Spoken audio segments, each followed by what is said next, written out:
বিদ্যালয়ের ভারপ্রাপ্ত প্রধান শিক্ষকের বিরুদ্ধে শিক্ষার্থীকে ধর্ষণ চেষ্টার অভিযোগ, প্রতিবাদে মানববন্ধন করে শিক্ষার্থীরা।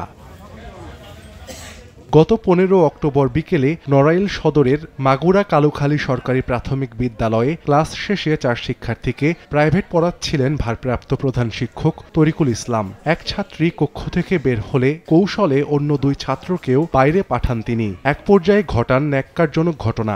20 সেকেন্ড পরে স্যার দরজাটা বন্ধ করে দিয়েছে। পরে আমার যে বান্ধবী ভিতরে ছিল ও আমাকে তখন ডাক দিছে, আমি ডাকও শুনছি, আমি আবার ডাক দিছি, তখন আর কোনো সারা শব্দ পাইনি। যে এমনি ঢুকছি তখনই স্যার আসে ওর কাছ থেকে সরে এসে বেঞ্চে বসে পড়েছে।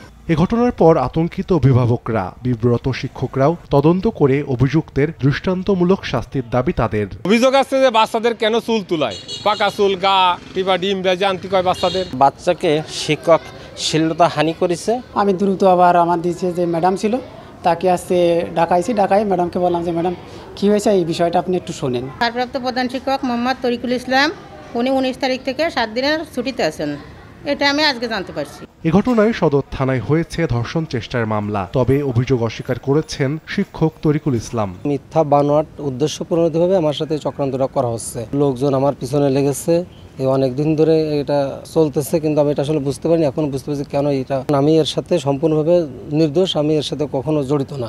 2011 সালের 6 সেপ্টেম্বর থেকে বিদ্যালয়ে কর্মরত রয়েছেন তরিকুল ইসলাম। সময় সংবাদ, নড়াইল।